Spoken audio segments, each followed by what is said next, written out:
ఇది టస్సర్ జామ్దాని మేడం. ఇది బార్డర్ వచ్చేసి సాటిన్ బార్డర్ వచ్చింది. ఓకే, సాటిన్ పైన ఇలా సాటిన్ బార్డర్. పళ్ళు వచ్చేసి నెమిల్ లాగా ఇలా వచ్చింది చూడండి.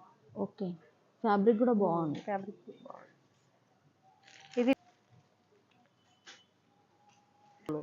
వీవింగ్ లాగా వచ్చింది, కనిపించట్లేదు కానీ వీవింగ్ వచ్చింది టైప్ లో కొంచెం వీవింగ్ వచ్చింది. మొత్తం ప్లెయిన్ కానీ ఎంబోస్ సెల్ఫ్ కదా, చాలా బాగుంది. దీంట్లో కలర్స్ మేడం. అఫీషియల్ లుక్ ఉంటుంది.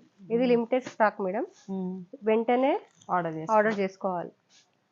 టస్సర్ జామ్దాని పళ్ళు అయితే గ్రాండ్ ఇచ్చారు. టోటల్ సారీ అంటే చిన్న చిన్న బూటీస్. దీని 8 కలర్స్ మేడం. ప్రైస్ ఎలా ఉంది? ఇది వచ్చేసి 1050. ఓకే, 1050. కలర్స్ కూడా సూపర్ కలర్స్ మేడం. 8 కలర్స్ వస్తాయి ఇందులో. ఓకే.